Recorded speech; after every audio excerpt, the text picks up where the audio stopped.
And he said, well, because protein in Japan tends to be very expensive, and then gym memberships are very expensive. And then I was like, how much is the average gym membership? And he said, like, if you go to Gold's Gym, for example, a 1 year membership in Tokyo is Excuse me, Masen. welcome to another episode of the Excuse Me Masen podcast. I'm your host, Saul. And joining me today is Mr. Keito Suzuki once again. What's up, man? What's up, bro?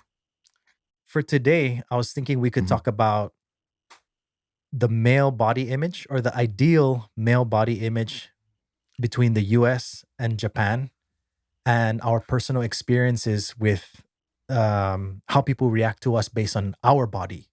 And I think it's perfect for you and me because I came here when I was skinny and then I got bigger. And then you've been big since you got here.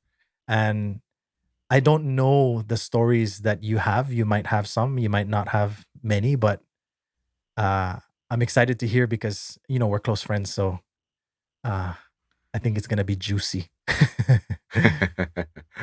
Yeah. I think I hear a lot of your side about that, right? Like we have that conversation during like our drinking and all that stuff, but maybe this is my first time talking about my experience to you. I feel like Yeah. And I'm yeah. excited to hear about it. Okay, yeah, sure. So to kind of set the premise, I did a little bit of research into what influenced the ideal body image for males in the US and in Japan over the past 30 years, 40 years actually. And so the evolution of the ideal male body type in American and Japanese pop culture, um, basically, I don't know if they started at the same point, but the American ideal body type for males branched towards muscularity and so basically being buff, right? And that was influenced mostly by Hollywood and fitness culture. So especially Hollywood, they have a lot of action heroes from back in the 70s and 80s, right? And then in Japan, it was heavily influenced by pop culture and fashion. So both sides pretty much is pop culture, but I guess different aspects of culture. So um, I guess that's why they branched out in different areas. Um, do you think you might know exactly what it is that influenced the ideal male body type in Japan? No, I don't know exactly, just my feeling and just my personal experience, but Mhm. I don't know exactly. Okay. Your opinion is actually perfect since this show is all about personal experiences, right? So Right. I want to know what your personal experience is with the ideal male body type, what your body type is, and how that was influenced. But I want to take it in stages. I don't want to just jump to that part right now. But yeah, so influential figures, probably, not probably. So influential figures are the ones who made a really massive impact on what the ideal male body type looks like.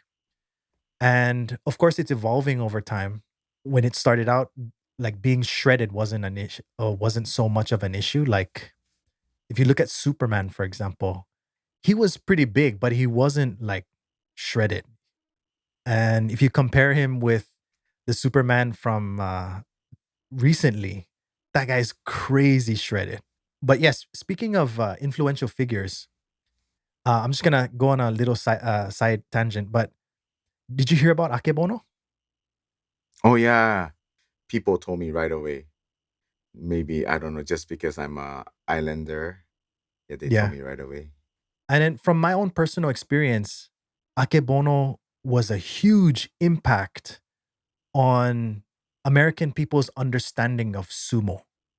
Like, because before Akebono became the Yokozuna, and for our listeners, people who don't know what Yokozuna means, like when I was a kid, I thought Yokozuna was a person's name, but it's actually a title that you get in sumo, right?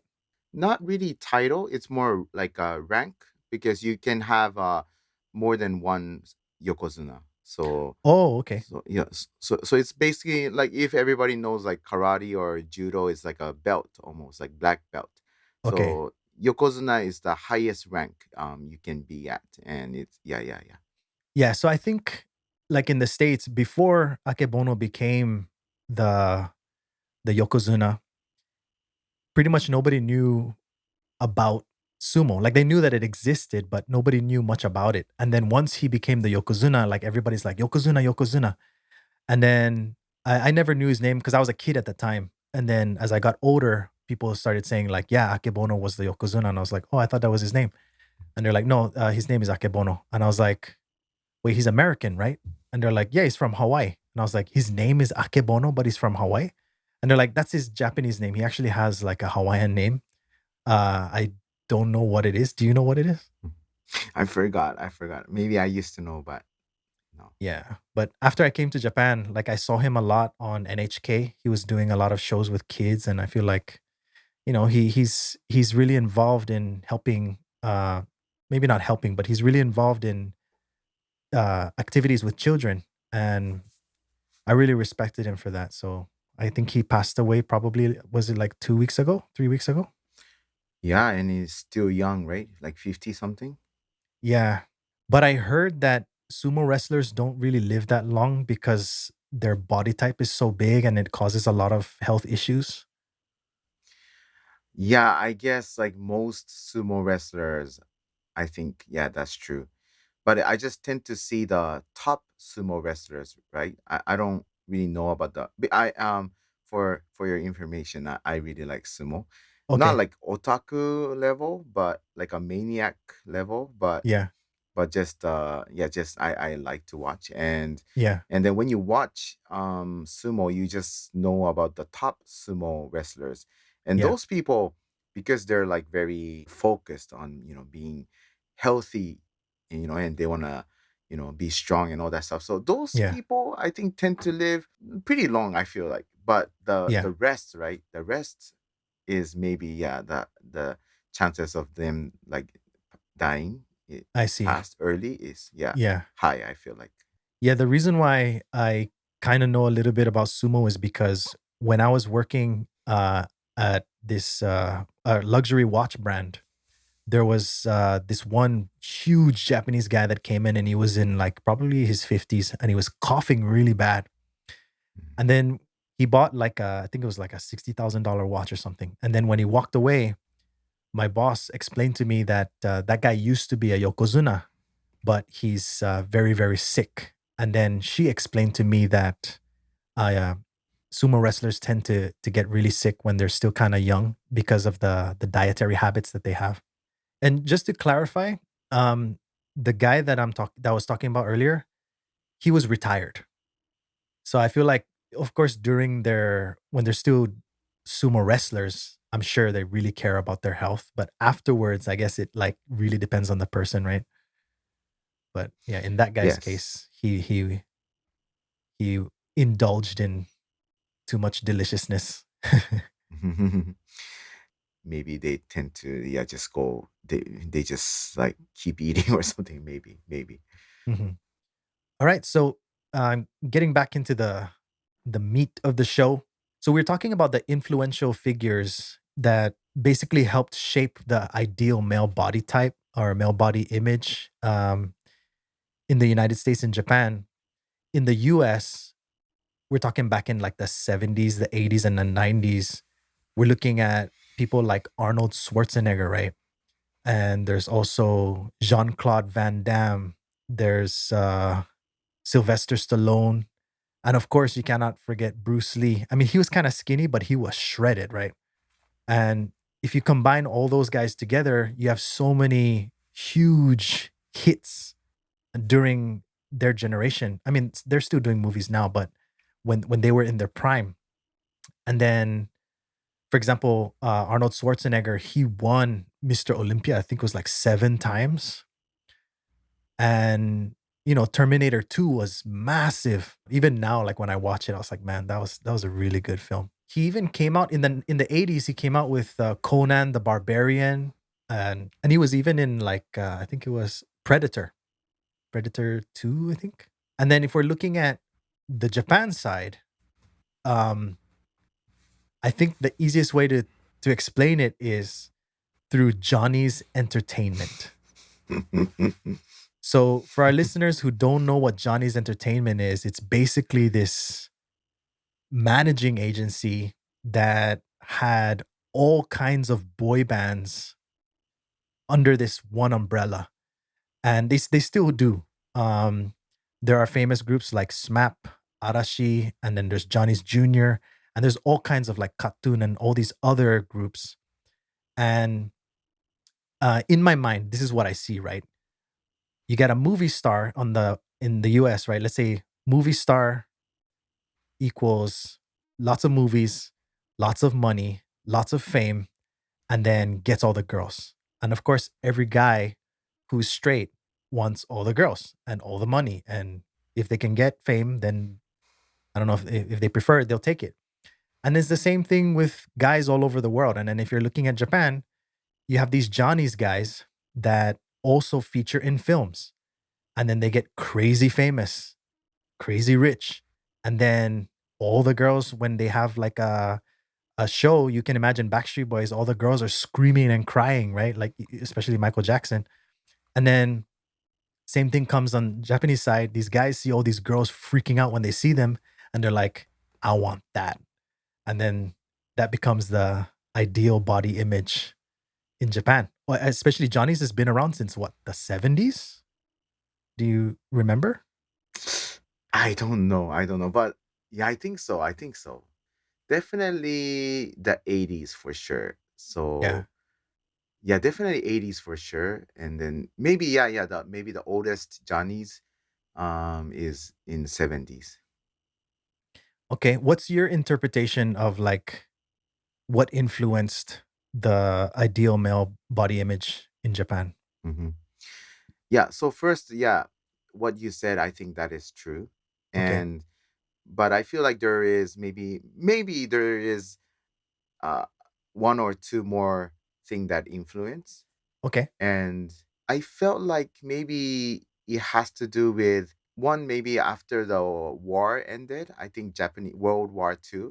I Yeah. think Japanese was focused on trying to come back, right? Like Hmm. economy wise, or be Yeah. strong again. That's my image. I feel like, because Okay. I always hear people, not always, but I hear some people say, "Why do you need muscle nowadays?" Like just like that, right? Like, Yeah, I hear that a lot too. yeah, yeah. Yeah, so I guess that maybe comes from that background, right? It's like we should prioritize our stuff, um, on working harder, bringing back the economy like that. So maybe I feel like that can be one thing that Mhm. it influenced. and Yeah. and this is another thing. There is this word in Japanese called no king. No means brain. Brain, right? King means, yeah, Like king means muscle. money? Oh, muscle. Okay. Muscle, yes. Kinniku muscle, ne? King, yeah. Okay. And then that means like your brain is made out of muscle, which Yeah. means in other words, you're stupid, you're dumb. Oh, So okay. I'm just guessing Mhm. people who was working out that time on during those time Yeah. was like, maybe kind of dumb. Maybe Like like, they had because low IQ and stuff. maybe like, or they lose focus. Everybody was prioritizing on making the economy, Japan, come back, and maybe one guy is like focusing on just working out too much. Like, Yeah. maybe. And then maybe those kind of guys, yeah, we have this stereotype, like somebody who works out a lot tends Mhm. tends to be dumb. Like, I don't know why that kind of image come up, right? I don't know why, but Yeah. but that's why they have that word no king. Or sometimes they'll just say in sentence like, man, your brain gotta be made out of muscle, like that. Maybe there was people like that back then. Yeah, I actually agree with what you're saying. And I feel like what you're saying is actually a precursor to what led to the Johnny's thing because World War II was in the 40s, right? So after the 40s, everybody works super hard. And then you have that bubble where the economy is booming, right? And then people have more money to burn. So then it's like, okay, what are we going to spend it on? Entertainment, right?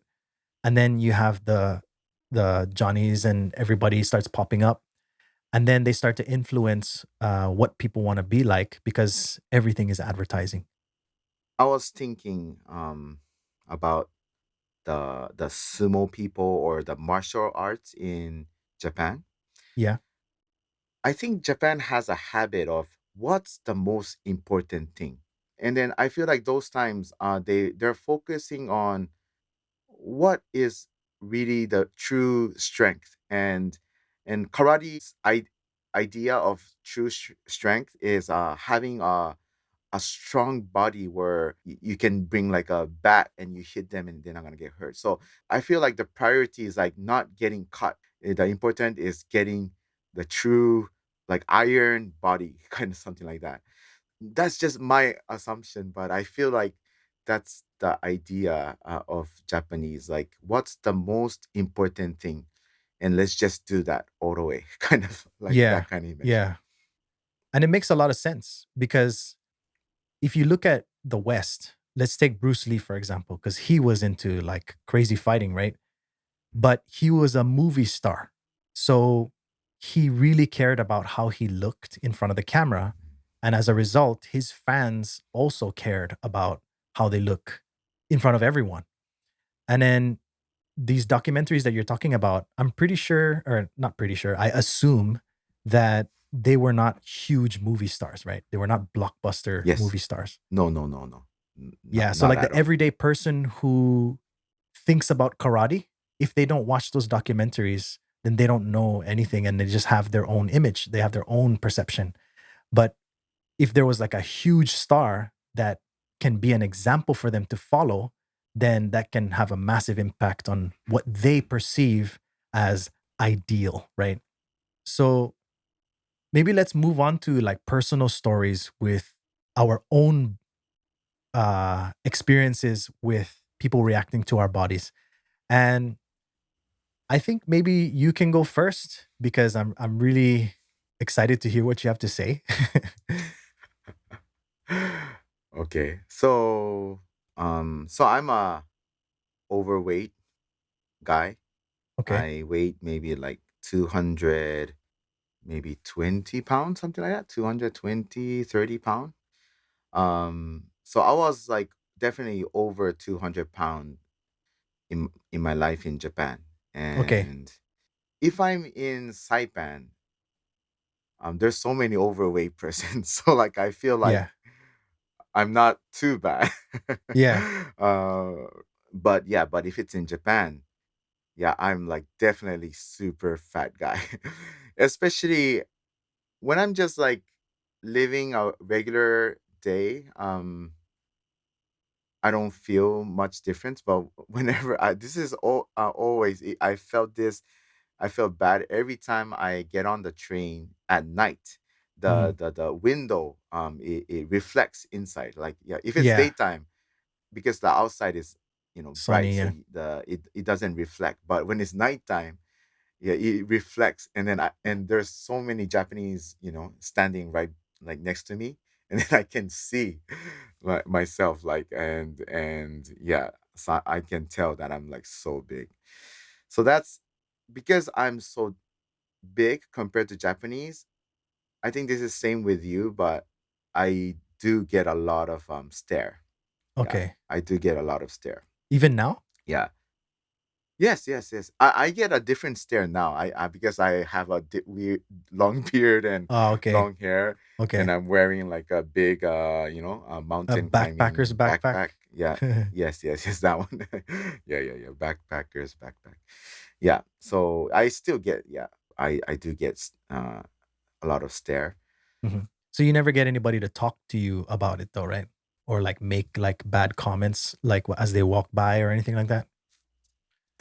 No, that one, no.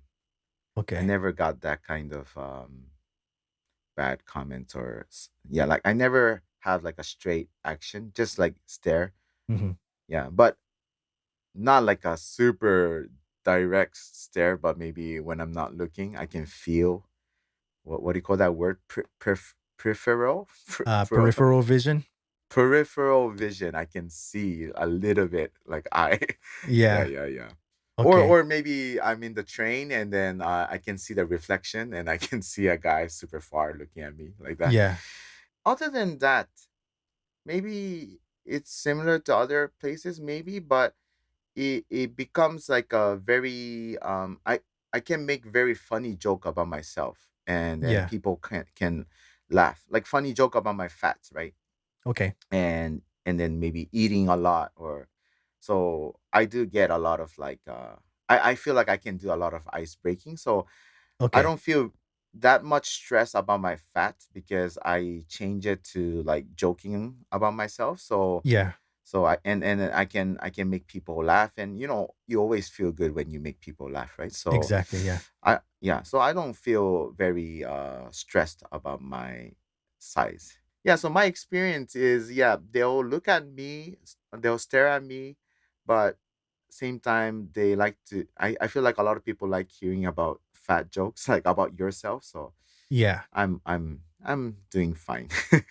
I'm okay with it. Yeah. That's one thing that I was especially interested in hearing is like, what's the positive side? And being able to make people laugh, of course, is positive. And then also, like, I feel for me personally, watching you eat makes me hungry. And to me, that's positive. Like, I'm just like, man, when this guy eats, he makes it look delicious. Like, I just want to eat more, you know? And I don't think that's like, I think that's less to do with your weight and more to do with like the way that you eat, just the way your mouth moves and the way you Mhm. look at the food like Mm. it's Christmas. Yeah, my personal experience with body image in Japan, because when I came here, I was very skinny. I was probably like in pounds, I want to say like 145 pounds. And I'm guessing that's somewhere in the neighborhood of 55 kilograms, maybe. And I used to get like uh looks from ladies, the kind that guys like, and looks from guys that people don't like. And then like randomly I'll be in a restaurant and I'll start hearing somebody start talking in Japanese about how they hate the English language or like always something negative from the men and always something positive from the women. And then when I started lifting weights and then I got bigger, the bad comments stopped. And then women don't really look anymore, which of course for me is a good thing because I'm happily married and have a family. And but the most positive and thing I really appreciate about people's reaction towards having muscle in Japan is people don't talk trash nearby. If they're gonna talk trash, I hear them and then I see, and they're actually very far away. And if I do see like staring in like a real like with a mean face, which is always from a dude, it's never from a woman, but they're always far away now. So like I don't really even notice them anymore. So I'm able to just skate on without any kind of issue. But I learned from my student, this is not even my personal experience anymore. We're just talking about like having muscle in Japan. I heard from my student because my student was in college when I first met him, and he said he wanted to pack on muscle. So I told him what I do, and I asked him if he was interested in trying that, and he said yes. He started teaching me about people who have muscles in Japan, and he said there is this idea that if you are buff in Japan, you are rich. So being buff in Japan is synonymous with being rich. And I asked him, "Can you explain why? Because that doesn't make sense to me." And he said, "Well, because protein in Japan tends to be very expensive, and then gym memberships are very expensive." And then I was like, "How much is the average gym membership?" And he said, like, if you go to Gold's Gym, for example, a 1 year membership in Tokyo is $1,600 a year. And I was like, what the hell? When I was going to Gold's Gym in Saipan, it was like $400 a year. So you're talking about four times the price.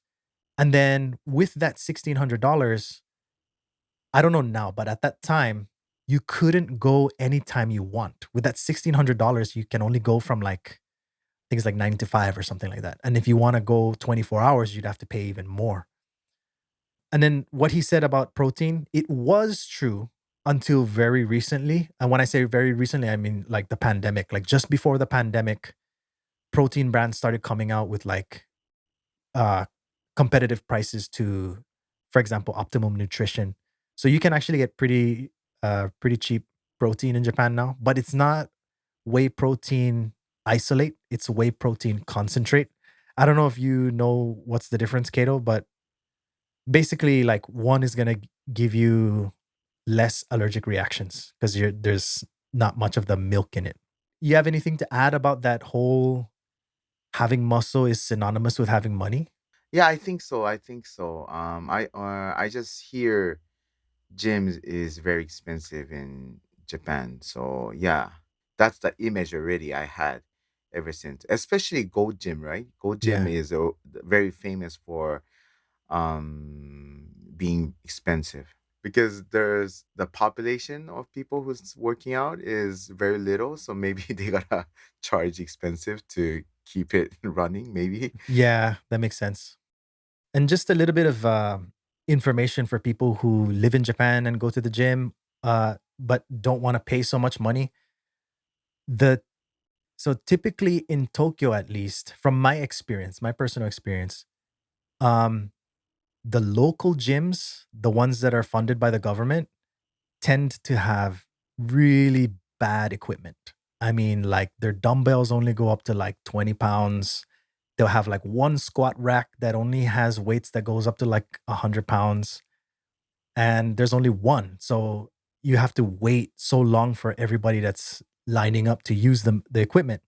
But there is one gym that you can go to, not technically in Tokyo, but I mean, since Disneyland is called Tokyo Disneyland, even though it's not in Tokyo, I guess we could say it's in Tokyo. It's called the Maihama Taikukan, which is the public gym in Urayasu, right near Disney Sea. This one, the dumbbells go all the way up to 55 pounds, and they have two full sets all the way from like I think it's like 4 pounds, and they have like 20 different machines that go way above those weights. And then the benches that they do have, they don't have a squat rack, but the benches that they do have that you can use with the dumbbells, there's probably like 5 or 6 of them. And then the treadmills that they have like 10 or something like that. And there's like a really big space for you to do your yoga or stretches and stuff like that. And they even have like a studio in the back where you can take aerobics or whatever. It's great. And then if you live in Urayasu, I think it's like 250 yen for 2 hours. If you live outside of Urayasu and you get a membership, it's like 320 yen for 2 hours. So it is cheap. You want to add anything? You have any experiences with gyms in Japan? I don't have any. I don't have any memory of you going to the gym in Japan. Yeah, did I ever? No, I bought some dumbbells and then tried to work out in my apartment for a while, but like when I was like younger, maybe Yeah, like more than ten years ago. yeah. But yeah, I think I never went to gym. Actually, I have one story that even involves you. Um, so when you were living in a share house, you had these two dumbbells, and then those was when I first started working out in Japan. And then I went to your share house and I was working out with you. I think it was like once or twice a week, and we did it for like a month or something. But like the second or third time that I was there, after I finished lifting, this one guy was sitting next to you, and I was like, I think I was looking at my phone, and then I heard him say in Japanese, and you explained this to me afterwards, but I heard him say, "Why do people like to have muscles in America?" And then you had to explain to him I don't know what you said, but you were explaining to him why having muscles is such an important thing for the male body image in the US. I have another thing that I want to talk about. Like, I noticed, maybe you can verify if I'm correct or if I'm wrong, but I noticed that in Japan, if you look like everyone else, or if you look how everyone else expects you to look, when I say everyone else, I mean like the typical Japanese person. If you look how they expect you to look, then you can kind of get in under the radar. Like nobody will really notice that you're there. I think we talked about it last time. The about the nail that pops out. They Mhm. wanna hit you back in Yeah. like deru kui wa utareru. Yeah, so they want all the nails, you know, like inside. Like they don't want any nail popped out. And there's another one in Japan called migi ni narae. I think it means follow the people on your right, like that. Okay. And so which means everybody's gonna do that. That means everybody's gonna follow the people on your right. So you got to do the same thing. Like there's so much things like that. So yeah, that's their culture, and it's in everything, every genre. I feel like my positive view toward this thing is I feel like because everybody is the same. When you become unique in Japan, I feel like it end up being very beautiful. I feel like because my image of America is they respect each person's personality or uniqueness, right? So then I Yeah. feel like when you're in the US, when you see something unique, you're not really surprised because there's Yeah. everybody's unique in US. But in Yeah. Japan, because it's hard to grow a unique if I make this like a plant or flower. It's like trying to grow from a concrete like jungle, Yeah. and yeah. So being unique is so much stress, and you have to go through negative stuff. But once you were able to go through with your uniqueness, I feel like that uniqueness it becomes like more beautiful than other places, I feel like. So that's why whenever I meet a unique people in Japan, I really love them. Like it just makes me happy whenever I see somebody unique because it's so special and rare because I'm like you were able to survive like because people will kill you seriously if you are Yeah. a rare person in Japan, like kill, not literally kill you, but they'll kill your personality. And then Yeah. but if they end up being strong and then they're mature and they become independent, I really, every time I see unique people in Japan, I feel happy. And I feel like I tend to meet those people a lot because I feel like I'm unique in Japan too. There's not Mhm. many people doing what I'm doing, and I look Yeah. different too, and what I'm doing is so different. So unique people tend to kind of get to each, like they They find they each kind of other. pull, yeah, find each other. That's the word, yeah.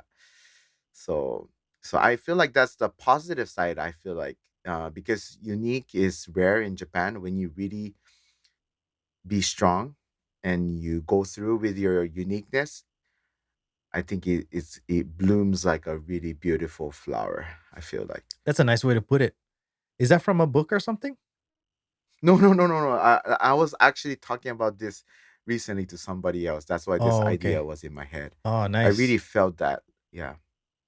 Between the US and between Japan, of course, there is what a lot of people would consider ideal, but it's more about, as you said, the way that you display it and the way that you carry it and the way that you own whatever it is that you end up being, right? And the way you worded it, yeah, it's perfect. So I do get a lot of parents like they'll talk to me and looking for like some advice Mhm. because their kid have like like maybe problem blending in the school community, but they feel like they feel like their son or daughter has something unique, right? And they want to make him or she feel confident about their uniqueness and be strong. But right now, like it's he or she is being weak or depressed, like that. And then I wanna introduce my kid to you because you're living strong with your own value and identity, like that. So whenever I hear that, like I just feel like even till now Japan society is like that. They don't value somebody that is not normal.